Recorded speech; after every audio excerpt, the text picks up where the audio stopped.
recording, sir. Okay, Yeah. right, ma'am. Yeah.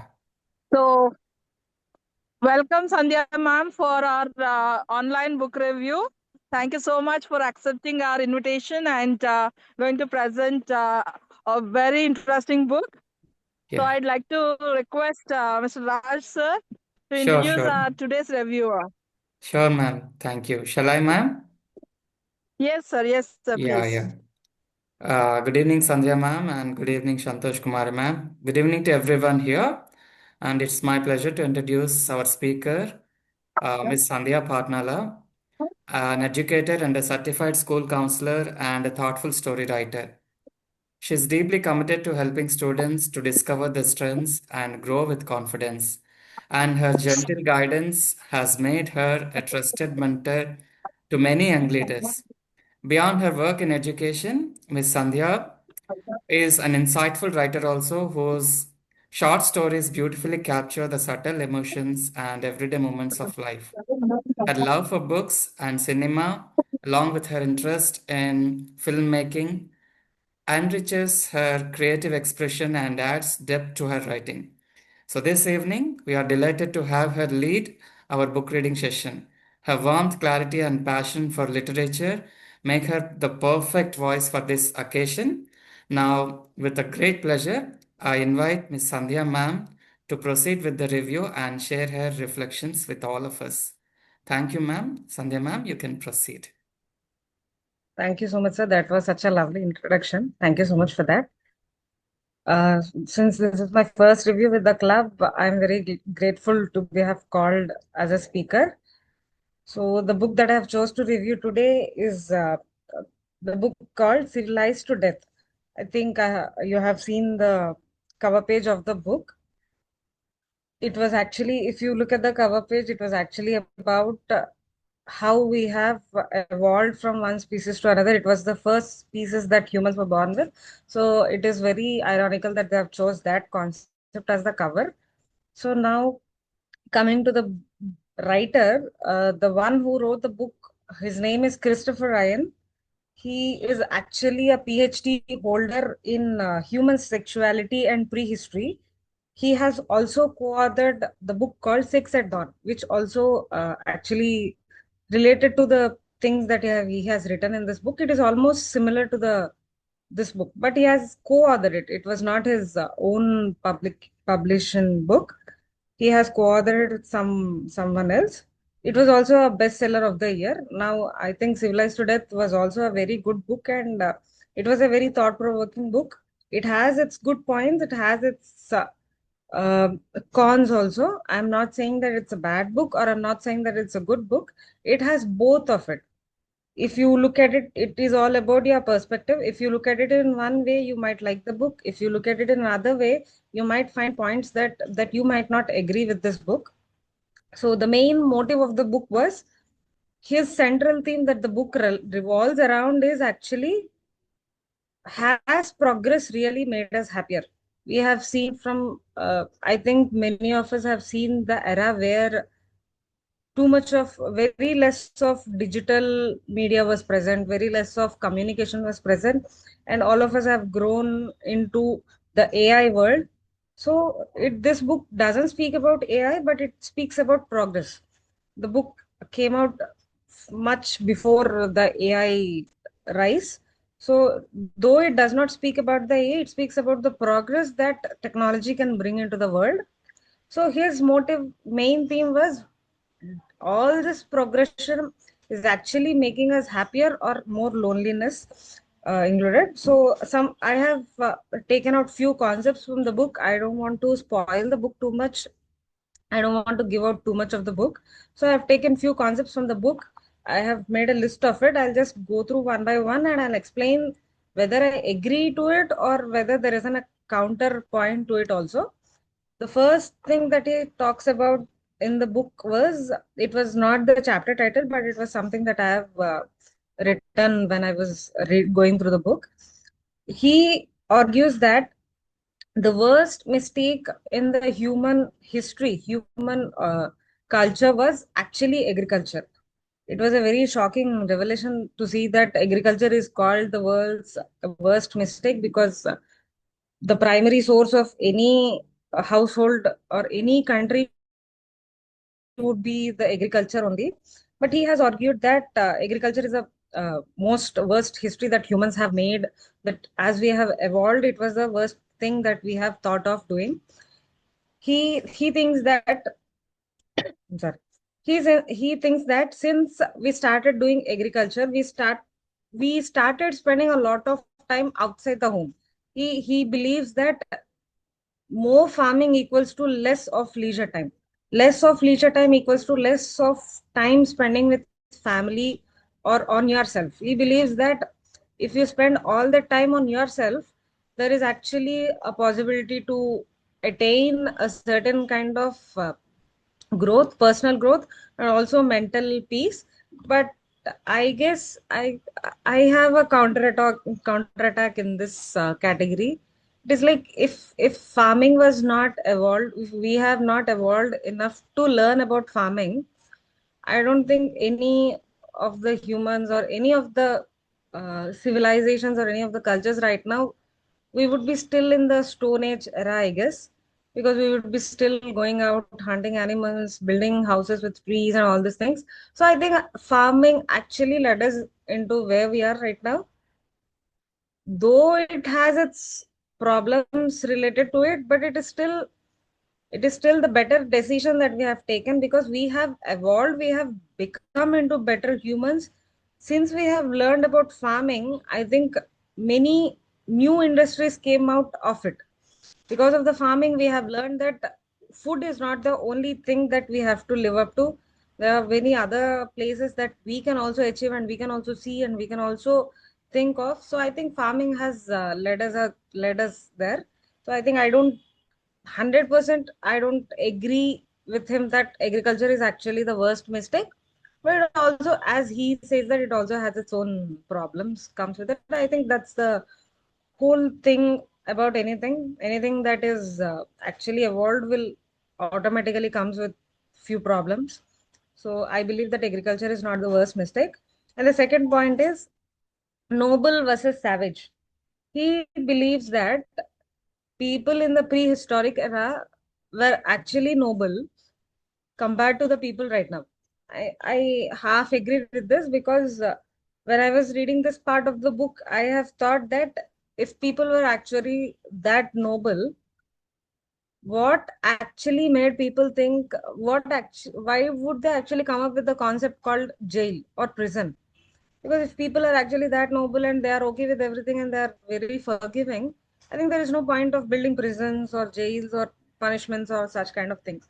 So then when I have researched about it a little, I found out that the first human jail was built in our civilization was actually during Mohenjo-daro time.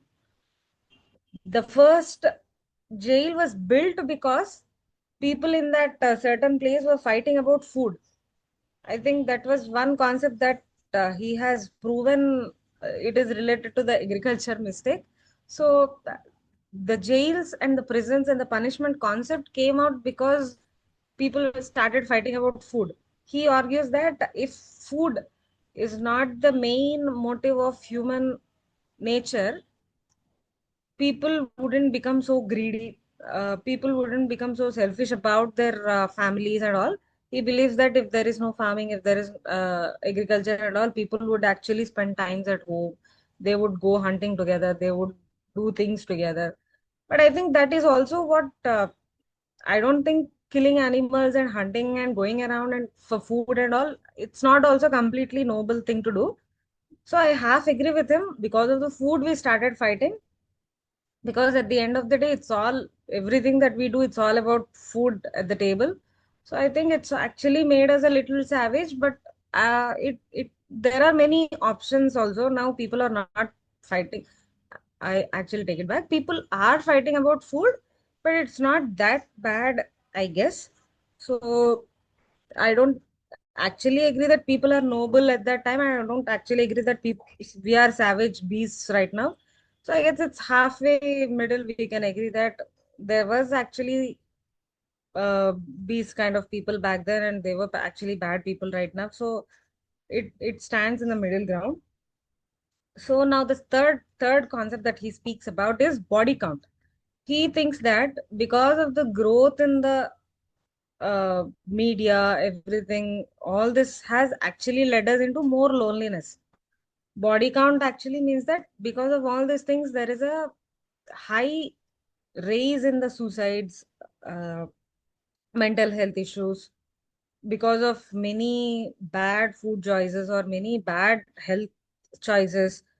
Many people are facing early deaths or childbirth kind of thing. So it's also, I agree with him halfway over there. There was actually, there's a study conducted by some people in the Western India. In that study, they have given few statistics that they have. There is no concrete proof for this that people in the prehistoric era actually lived longer lives, but in that study there is a research point that suicide and mental health issues was actually zero or near zero at that time. But that doesn't actually make the body count less during that time and more during this time. People used to die more at that time because of wars means hunting, all these things, because there was no proper self care or there was no proper healthcare systems and all. So I think people used to die early just because of going to hunting, just because of going to something. Like even a small, I think we have seen this in many few of the films where people would die because of fevers, people would die because of small cuts and all. I think that actually speaks that body count was equal back then, but the reasons were quite different. It was less healthcare and less self-care. That was the reason people used to die back then. But now it is more of suicides, mental health issues and all. I think it's a genuine problem that because of it, I actually believe that too much of exposure to social media or too much of exposure to how the outside world is actually making us more prone to mental health issues than actually making us stronger. If we have to compare it in the ratings, I think if it makes us stronger by 4 points, it is making us prone to mental health issues by 6 points. That's how the civilization is going on right now. And the fourth point was, have you seen the news? It is a very important, very least discussed but very dangerous thing that is happening in the world right now is news outlets and media outlets, where it's no more about facts. There is a saying that fear sells more than facts. It is actually very true, because it doesn't matter what it is, no more about information. It's more about us versus them. If there is an issue going on, it's not about it has happened in the world or it is going to happen in the world. It's not anymore like that. It's more like they did it and we have to react like this. They have done it and we have to see it like this. It's more about media has divided people into two categories. One was actually predators and the other one was us. Anything that comes on the news is more about selling fear than selling facts. We have seen in a recent when last time I was reading this book, it was actually about I have gotten this example from, it was actually about this flight crash, Air India flight crash in India. But right now I can take this example also, where there's a bomb, the recent bomb blast in Red Fort. Since the blast has happened during in the premises of Red Fort, every news channel was showing the same thing. It was less of facts and more of fear. Until now, the only main news was actually about where the bomb blast has happened or where it might happen later, where people should be careful, where they should not go. Nobody gave an official statement that it is going to happen in a certain place or it is someone is there in a certain place. It's all about media making us fear that something might happen and we have to believe them.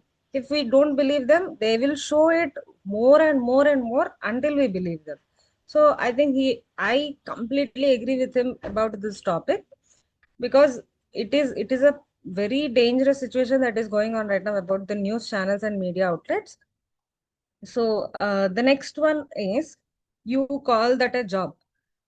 He believes that working under someone or working in a certain place is actually making us more lonelier than we have thought of, because right now it doesn't matter who you are as a person. People only value you because you are doing a certain job. Your job speaks about you. It doesn't matter if you're a kind person, or if you're a helping person, or if you have done anything that would actually, even if you are going somewhere and if you have saved someone, nobody would care about that. It's all about, at the end of the day, what are you doing? What do you work for? It's all about your job. So I think I agree with him about that also, because money equals respect as of now in the world. And also because of the job, there is a lot of, it's not just about this generation or previous generations. It's about every generation is facing the same thing in one or the other way. The generations before us have not spoken about it, but the current generation were pretty vocal about it. And it is actually true that overwork is actually the main reason for early deaths. Many people have been working above the clock 24 by 7, and it is the thing that is killing them without knowing. It is not, I'm not saying it's not the complete cause, but it's not just your unhealthy food, or it's not just your unhealthy habits. It's just overworking, completely isolating yourself, completely giving yourself to the work. I think that is one of the very reasons that people are actually going through mental health problems, that is leading to suicides, that would lead to other implications or other problems in their life. I have seen many people in my life who has faced serious health complications because of work.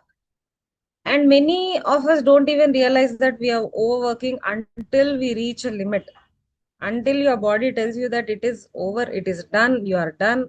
Until your body actually does it, we won't realize that we are overworking and we are stressing ourselves for nothing. It's not nothing, I'm not saying that job is for nothing.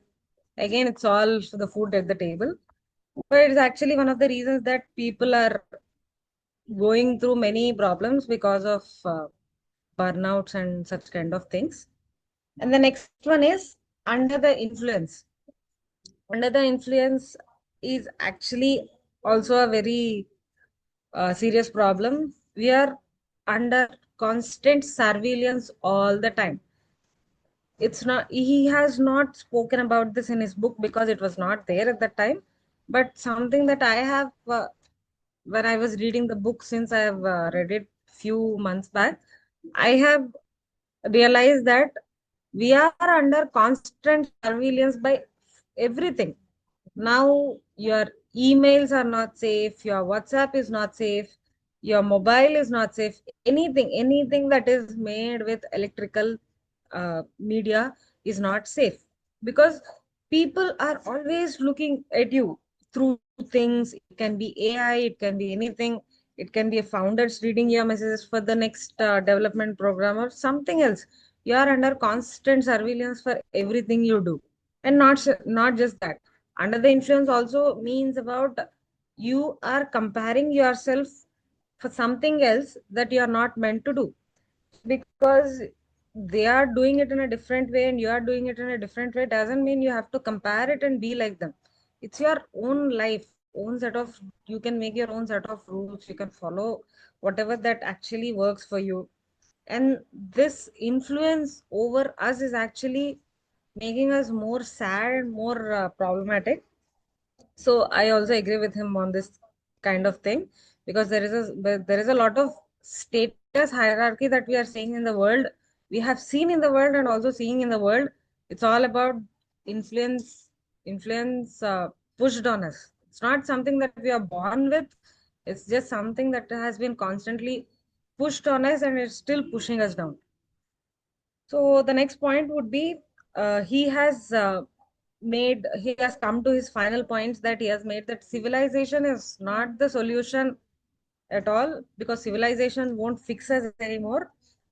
He has mentioned few of the problems, solutions that we have come up with, and then the outcome of it. I have made a list of three such things. One is overwork. The overwork is the main problem, and the solution for us is either caffeine or Pomodoro apps. I think all of you are aware of Pomodoro apps. Pomodoro app means it's a productive app where there are already few. I think I have seen it recently somewhere that people are using Pomodoro apps to concentrate on a certain work. It is a app kind of thing where it lets you switch off your phone or turn off your phone for minutes that you have set. You'll put it last for a timer, and then it won't let you use phone till that time and all. So Pomodoro apps are actually supposed to make you feel more productive about your work. That is a solution that we have created to the problem that we have created. Overwork is a problem that we have created, and this is the solution that we have created. And the outcome for it is actually more burnout. The more we do, the more tired we get. The more we do, the more lonelier it gets. So I think it's not a solution, but it is a problem that has to be dealt later.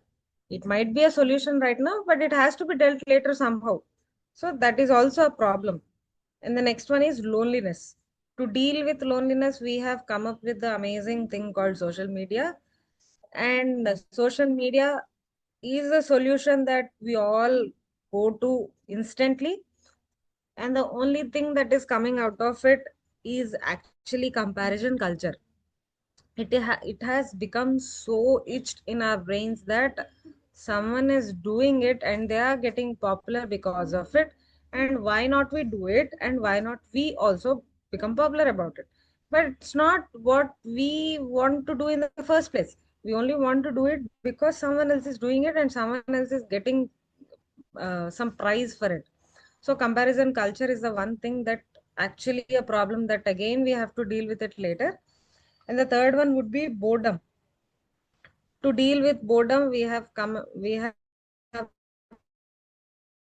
created the solution called entertainment.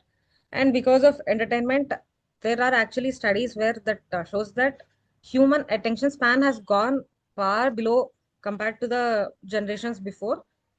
I don't remember the exact number. It used to be some around 8 seconds or something back then, but now it's only 0.2 seconds. That is the attention span of a human right now. It can, even in the even in the children also, it has started decreasing because it has started. I continue. Just Yes, ma'am. Yes, ma'am. You can continue. So it has in few of the reasons also they have seen that even in the children also the attention span is reducing because of the entertainment channels that are coming out, since they are very fast paced shows, too much of colors on it and all. Because of that, our mind needs instant change. Back then the cartoons, everything they used to have, they were actually drawn by hand and they were converted into cartoons. So the colors, the fast pacing was actually less during that time. Right now, because of the bright colors and the fast pacings and all, even in the children also the attention span is reducing day by day. So that is also one of the, boredom is a problem, solution is the entertainment, and the outcome is a drop of attention span, which is also a problem that needs to be dealt later. And the last and final points he had made actually is he believes and argues that there is another way for it. This is not the life that we humans are supposed to make, humans are supposed to live. This is not the way that future has to be. He believes that the future actually starts with you. If you start resisting the civilization, if you start resisting the growth, it actually might lead to a better life. But I guess it's not completely true, because world is going at a very fast pace, and I think resisting growth would actually means resisting your self growth, because in this world right now everyone is running, and if you don't run you'll be left behind. And if you're okay with it, then you'll be happy. And if you're not okay with it, and if you start comparing it with someone else, then of course again it becomes a problem. So I think it's all about, even there is a solution for this, even there is a major outcome for this, at the end it's all about how you see how the world is going on right now, whether it suits you or it doesn't. Because if it doesn't suit you, you have to change yourself. If it suits you, you have to go with it. So if you are not winning the game, it doesn't mean that you are losing the game. You just have to change the rules of the game. You might win later. So that is one of the main thing that I thought after reading the book, because it's not just about your future, it's about everyone's that are actually related to you and all. So I think you have to see whether you are okay with it or you are not okay with it, whether you can do it or not do it. At the end of the day, it's all about what makes you happy. Because I think that we can actually, throughout the book I felt that he has made few of controversial statements about how civilization is doing things to people, how people are getting into the bad self because of the civilization, and how prehistoric era people are all kind, all noble, all kind human beings. But I think we have to honor the past without actually rejecting the present. You are living in the present. I think it is your duty to accept the present, because if you are not accepting the present, you are actually living in the past and you are actually lagging behind. If it is okay for you, and maybe you're right, but it doesn't mean that you have to actually influence other people to actually agree with it, or something like that. Because in his book also he talks about influence, and I think it is one part where every human influence everyone. Even in this book, he has tried to influence people. I have seen few interviews about him after reading the book, where I have come across a few people that actually started resisting the change, and they have made a group where they'll go to forest, where they'll stop using social media. They started living in tents, they started hunting animals. So I don't think that's actually the right thing to do. That is also influence only. But I guess it's all about how you are dealing with it and how you want to deal with it. The hatred towards the current civilization would actually make us more lonelier than we are right now. So I think in order to be good, not good in a uh, personality wise, but in order to be good health or good mental peace, you should start accepting how you are living, why you are living, and for what you are living. It's all about that at the end of the day. I think that is my reflection from the book. Thank you so much. Yes, ma'am. Thank you so much, Sandhya ma'am, for that insightful and thought-provoking review of Civilized to Death, The Price of Progress. Yes, in fact, listening to this review makes me feel like, yes, in many ways, we are civilized to death. Actually, not physically, but mentally. Like, as we are trying to become more advanced, we often lose our peace of mind and mental well-being, and the pressure to know more and achieve more and stay updated slowly affects our mental well-being, and sometimes it always pulls away from the simple calmness mind that we have. Yeah, now I welcome our members to share your thoughts and reflections, if at all you have any. Vaishnavi ma'am, Shantosh Kumari ma'am.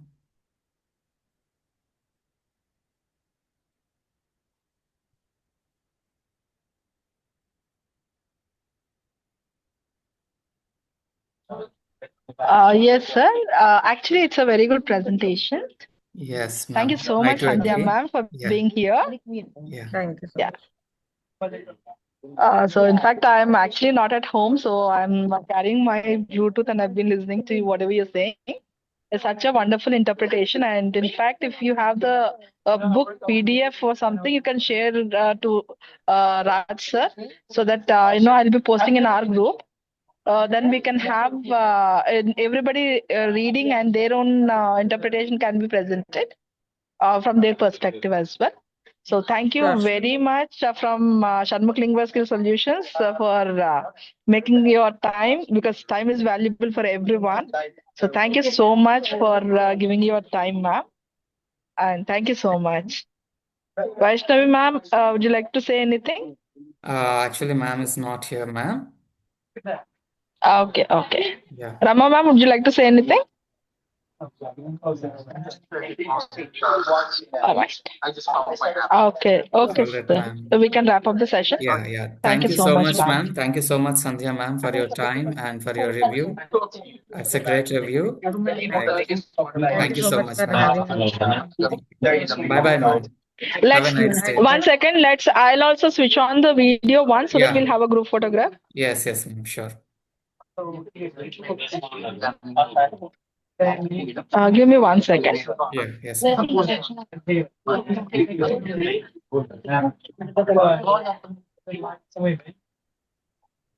Yeah, I'm waiting, ma'am. Yeah. You can. 1 second, ma'am. 1 second. Yeah, done, ma'am. Thank you so much. Thank you so much.